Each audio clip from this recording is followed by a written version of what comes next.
Hey guys, I'm going to talk to you about this. I did a commercial about it. It's Raycon, they're earbuds, they're soft, you put it in your ear, the sound is great, the feeling of it is great. I used it once or twice myself. It really works well, so I wanted to bring it up to you one more time. They have a noise isolation that if you don't want to hear what's going on, you could lower the sound, which is great. And the battery life is good. It gives you supposedly 8 hours of battery running time and 32 hours of battery life. They're really comfortable. They don't fall out of your ear.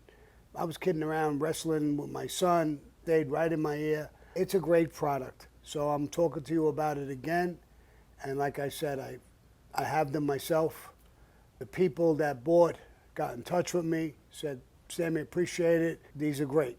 Go to buyraycon.com/ourthing today to get 15% off. That's buyraycon.com/ourthing to score 15% off.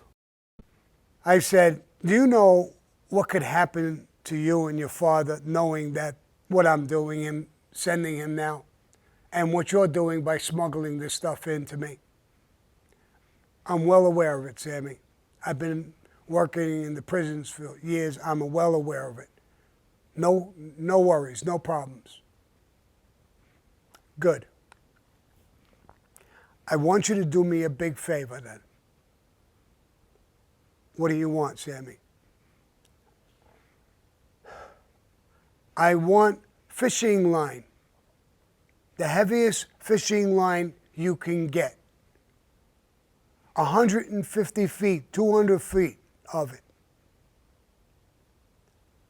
I want you to go to a spy shop.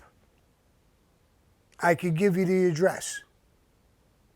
I want you to get a walkie-talkie that I could talk from in here to somebody on the street.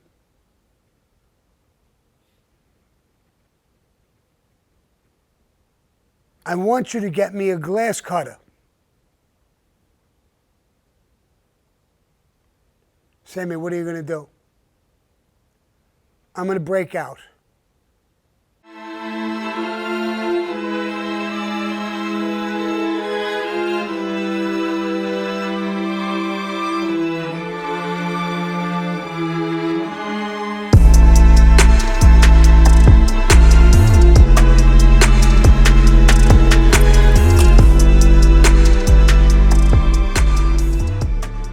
So I told the guard with the fishing cord and the walkie-talkie and that I would have communication with people on the street. He stared at me for a second or two. I said, if you say no, I'm okay with it. He says, I know what you're going to do. You're going to try and break out. He said, my father loves you. I'm going to do it. Tell me what to do, and I'll do it, and I'll smuggle it in. I could walk around the whole prison with my bag. I'm a handyman. They don't stop me anywhere I go, or they don't even look at what I got in my bag. A couple of days later, he brought back the sandwiches that I wanted. And he told me, he said, the glass is not glass. It's a mixture of heavy-duty plastic and glass. You can't just cut through it. It has to be heated and then cut. It took a couple of days a week maybe, and he was bringing stuff in. Now, we did have on the floor an iron so you could iron your clothes. So I thought I would put the iron on that window where it would heat it up, and then I would be able to cut it. I did try it once, and it was working. I didn't make a big cut, but I was able to do it. Now, the theory is there would be a van down there with my guys. I would take this window off. I would take one bar, there's 2 bars. I would take one off and I could fit out the window. I would send down the fishing line. It would hook it onto a bag that would have mountain climbing rope in it. Every so often there's a knot. It's very, very strong. I could tie it to the pipe, the heating pipe, and I could wiggle my way down. I would have a gun in the bag. My team would have a gun. I made them time the guards who went around the building so that I knew exactly how much time we had to come down. When I got all the facts and everything I needed, including the walkie-talkie. Now, the walkie-talkie wasn't 100% great, but I tested it and I was able to understand certain things. Certain things gave a little static. When I got this done, I did meet with John Gotti on one of the visits. I told the lawyers to get out of the room. I told him what I was about to do. I said, we can't win the case. I'm going to break out. I got people on the street talking to people in Australia. In Australia, a lot of Italian guys from different countries who go on the lam go there. I'm going to go there, be accepted by them, and I'm going to become one of them. I'm never coming back. We're going to get life without parole. Fuck prison. I'll never forget this. He stared at me. He said, Sammy, we're on the 11th floor. And I'm on the opposite side of the building. I could get you over to my side. I got the guard there. I could get you in there. He said, we're on the 11th floor. I know exactly where we are. What if the rope breaks? What if John, if we fall, it's case over. We're on the 11th floor. We're going to be dead. I'm not a fucking idiot. Let me tell you a little story about this company, Movement, spelled MVMT. I talked about it before. I wear their watch. I wear it on an everyday basis, but I get a lot of compliments on this watch every day. I don't know if they think it's a Rolex or something like that. You can't buy a watch like this for $400 or $500. I mean, it's great. And it keeps its time. It runs. I don't have to wind it. I don't have to do anything. I put it on. I go to meetings in there, and I get compliments sitting at meetings with other businessmen and stuff. This is really a great watch. Now they turn around and they made these blue glasses. You look at your screen all day long, computer guys and laptops and stuff, it hurts your eyes. But these blue glasses give a tint to it that saves a lot of pressure on your eyes. I don't know if it's pressure, I don't even know what they call it, but it's a lot less strain on it. And you go to mvmt.com/our-thing, you'll get 15% off. They're good guys, they're hustling, they're selling this not only in the United States, all over the world now, different countries all over the place, and they're getting a tremendous rating. I'm going to say it one more time, mvmt.com/our-thing. You get a 15% reduction because I'm yapping over here away, and I made sure of that too. So make sure you get that 15% and take advantage of this opportunity right now. He says, Sammy, I got a better idea. Okay. Clinton, I believe, was the president. He said, we'll get together $5 million in cash. and we'll bribe Clinton and them to give us a pardon. I thought it was a hell of a lot more fucking outrageous than falling or going out the building. I said, John, he's the president of the United States. If he wants to steal $5 million, he needs it from us, and he's going to release me and you for multiple murders and give us a pardon? For what reason? Because we gave him $5 million, he's not going to make that public. That's insane. I said, John, I'm going out the window. You could bribe the president. I wish you all the luck in the world. Maybe it'll be easier. You can really blame me for being the bad guy. You stay behind. I'm the bad dude who went through the fucking window. Blame me for everything.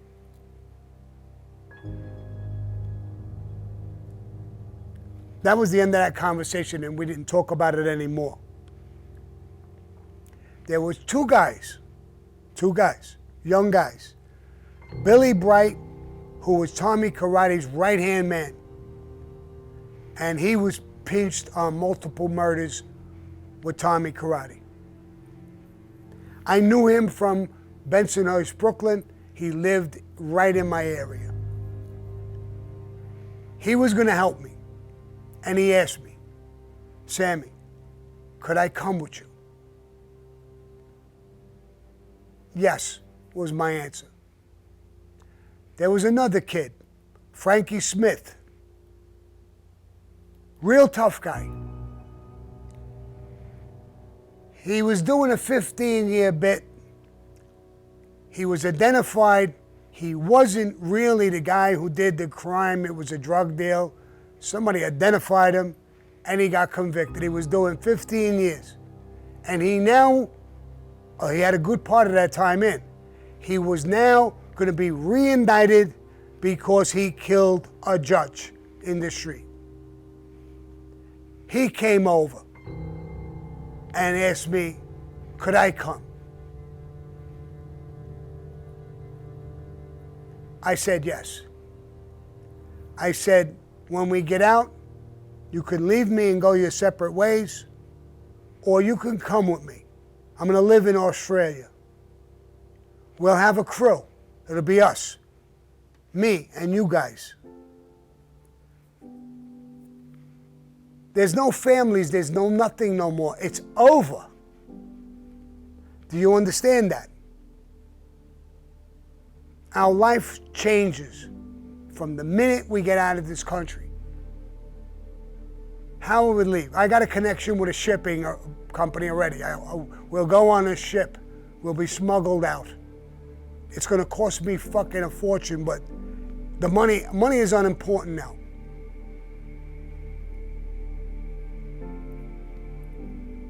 So I had no intentions of cooperating whatsoever. If you look at the time frame, I was arrested in December. This cop, I was sending his father fireworks, which I did, in July, December, January, February, March, April, May, June, July. That's 7 months later. This plot and plan took another month. That's 8 months. I didn't talk to the government until 11 months of my prison term so far. So I had no intentions of cooperating. Later on, to show you the value of this,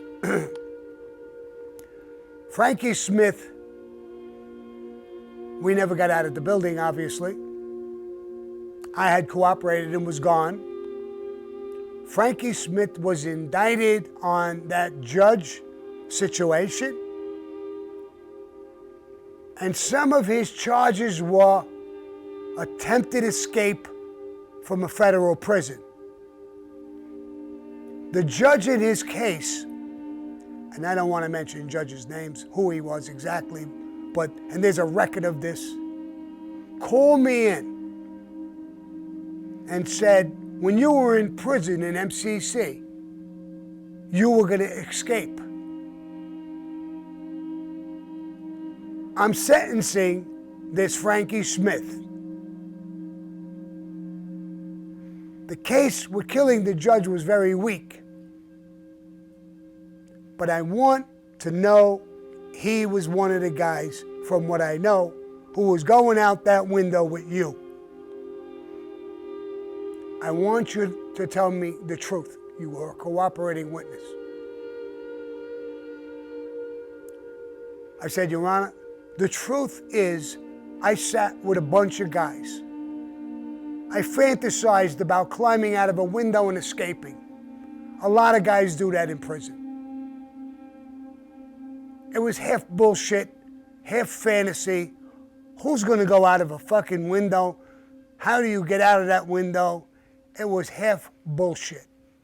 I know what it is to have people listening into your phone calls, your computers. I went through that all my life. It's happening now in my companies. I talked about it. And it's important because, you know, to me, every time they're listening in, I get different emails and different things coming in because they're listening in and they sell this information and you get all these weird calls, texts, emails. This company blocks all of that. The name of the company is expressvpn.com, and this hides your identity when you're searching stuff, maybe searching stuff you don't want anybody to know about. Nobody will know who you are and you're searching these things. I not only got it for myself, I got it for my company, I got it for my employees. So I'm going to tell you how to get it. How to get it is expressvpn.com/ourthing, and you'll get an extra 3 months free of computer protection. I'm going to spell it out for you. EXPRESS, expressvpn.com/ourthing for an extra 3 months of free computer protection. He shook his head. So that really is all crap. Yes. He didn't hurt Frankie Smith in the sentence. And later on, the guy, Tommy Karate's guy, was killed by ABs in prison.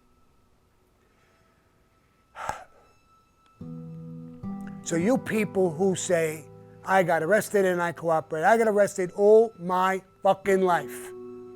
Multiple murder cases and never cooperated. Never.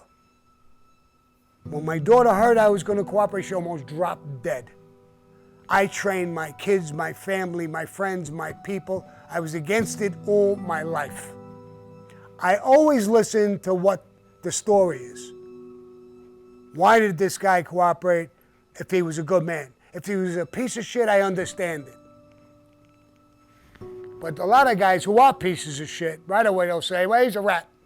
They don't know the story. They don't know what went on. And what the fuck would they do if they were in my shoes in that prison at that time with your boss, your friend, your partner, one of the people you love almost more than anybody. Of course, I don't love him more than I love my mother or my father or my wife or my children. But anything beyond that, me and him were glued together at the hip. We were fighting the world. And now we were fighting the government. And I was betrayed. So 11 months after the day I got arrested, it's when I flipped. After that conversation, you're going to make me into a monster. My wife and my children are going to listen to this in court. And I'm going to sit there like a fucking potted plant. I'm not going to answer. My lawyers are not going to answer. So everybody's going to turn around and say, well, that's probably true. That's probably him. So, to everybody who thinks or heard or thought that I cooperated the day I went in, They're very misled. And all of these stories are part of what went on in the 11 months I did time with him. Frankie LaCasio did life. Got a life sentence. They'll blame me for that. For the past 4 years from now, back, I've been fighting for him to get out of prison. A couple of months ago, he just died. 4 years I fought. The judges, the government, didn't like the idea I was trying to help him. But I fought for him for 4 fucking years straight. I got messages from him.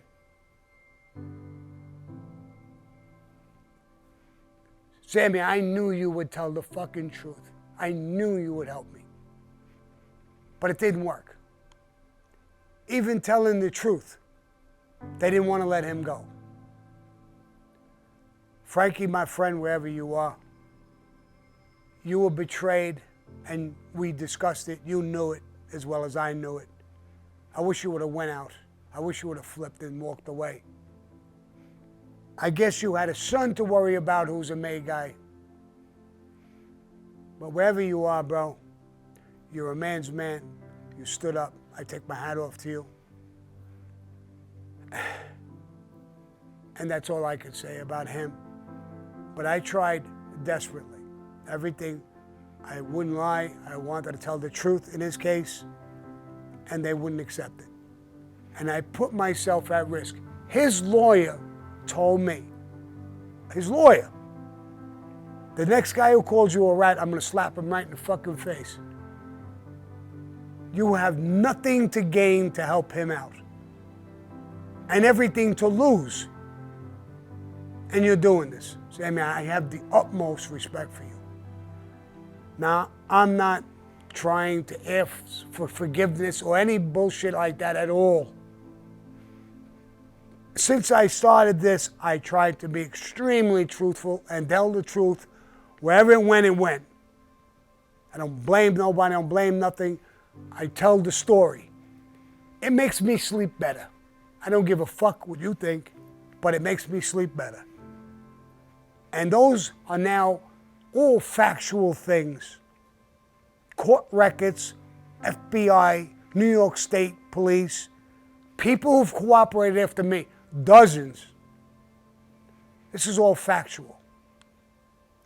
So, and it's been bottled up in me for years, and that's why I have done this podcast from day one. I wanted what was bottled up in me for fucking years to come out. That's my cleansing, for me, to come out and tell the fucking truth. And I'm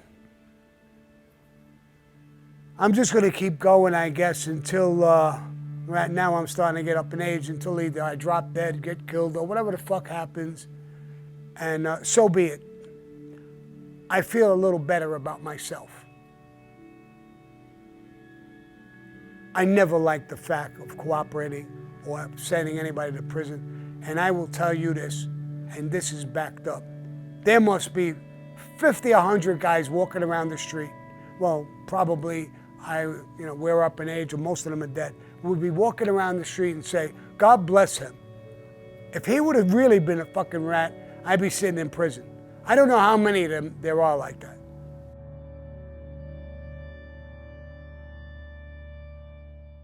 I was brought back multiple times on cases. In New York, Jersey, I was brought back. But for cases. It's not that I went back and took a plane on my own and was walking around the streets. No. And again, let me give you a little something about that. About that I've never been back to New York. There's a bunch of reasons, but let me get to the main reason. When I was sentenced on my last case, I've got 20 years sentence by the federal government, lifetime supervised release, $100,000 fine. And I also got 19 years with the state of Arizona running together. And I'm not allowed in New York and in certain places. I got a great parole officer, thank God. He's not trying to hurt me, trying to help me with my life to go forward. It's been like that from day one. I really appreciate it. She's probably part of the reason that I'm still on the street talking, and not because of fear or anything like that, but because she's trying to help me put my life on the right path. But I asked her one day, I said, why am I not allowed back in New York? Are they afraid that I'm going to get killed or something? She said, no, it has nothing to do with that. Then what does it have to do with? She said, Sammy, somebody in Washington made that decision. They have a lot of confidential informants, and they have bugs in clubs in different places. You're extremely well liked till today. They understand the whole Gotti thing. They're not blaming you no more. They're blaming him. So what does that got to do with me? She said, they think that you will recognize that or get to know that, and you'll try and take over again. I smirked and laughed a little bit. I said, that's crazy.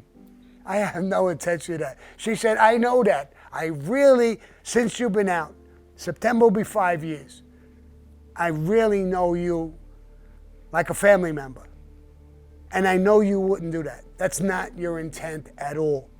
But explain that to some knucklehead in Washington. So you're not allowed. And I have to do my job. You're not allowed there. Okay. And every time I do go anywhere, I have to give where I'm going, what flight, who's leaving with me, who am I meeting, what's the reasons, give me all the names. It's a criteria, call it a criteria. So, and I'm comfortable with that because they really are not trying to hurt me. They're trying to keep me on the straight and narrow. And I really owe it to them. I got to thank them. I know this is going to sound weird, they're parole officers and stuff like that. But they have really kept me on the straight and narrow. You know, with the state, because I had state parole and federal parole at the same time. The state parole said, you're not allowed to drink. It was a week after I got out. And I said, no, get the fuck out of here. You mean to say I'm going to go see my ex-wife, we're going to go to a restaurant, I can't have a glass of wine? No, that's the rules. We're going to piss test you and we're going to do all these tests. If you break the rules, then you're going back in. I said, listen, that's a fucked up rule. My ex-wife was sitting there, she was there. She said, Sammy, enough. That's their rule. I said, all right, I'll tell you what, I'll give you my word, I won't drink. 3 months after that, I was in my son's backyard at a barbecue. He said, Dad, you want a beer? I said, I'm not allowed to drink. He said, a beer will go right through you. Then it's just Friday. After the weekend, it's not in you. Yeah, son, I gave my word. And I never drank. I gave my word to my federal parole officer. I would never do drugs. I would never hurt nobody. I will not break the law intentionally in any way, shape, or form. And I think she trusts me. Here's what happened. You know, you could see some of these wrinkles. I'm getting old. I went for fucking Botox or a shot, filler. I don't even know what the fuck it was. I got a shot, wanted to get rid of some Botox. I had a little black and blue. And when I got it, they used lidocaine on your face to numb it a little bit so they could give you a shot. And it was a woman who was the doctor. She put her thumb with rubber gloves in my mouth, her thumb, and on the outside her finger, and she's like moving the shit around on where they want to push it around to. Now I didn't even think about it, and first of all, I didn't even know the difference, what it was. It was painkiller. I went home that same fucking day to the state parole people, and they wanted to piss test me. But they didn't give me a piss test. They stuck this thing in my mouth. I sucked on it for a few minutes or so, and then they take it out and they put it in a glass tube, talked to me and left. Boop. Okay, done. I get a phone call. Sammy, what? You got anybody to take care of the dog? I guess so. Why? Why would anybody want to take care of my dog? He says, you failed the piss test. You're on cocaine, and we're going to pick you up and take you in. Call your wife or somebody to get the dog. I never took cocaine in my fucking life. Certainly, I'm not on, you're wrong. Sammy, you failed the test. We're going to come and pick you up. I said, all right. I called up Deb, my ex-wife, and I said, babe, I'm going to go in. I think I got to go back in for a couple of months. I don't think it's a big thing, but you got to get the dog. What'd you do? Nothing. They think I took cocaine. Somehow or another, I failed the fucking test. No thinking of nothing, the doctor or nothing like that. They called the federal parole officer. She called, she says, I'm on my way to your house. She got there. I said, I called Deb. You were going to take me? She said, no, I'm not taking you. She had papers. She said, looked square in my eyes. Did you take cocaine? No. No. I give you my word. I did not take cocaine. That's all I could give you. I don't know any different.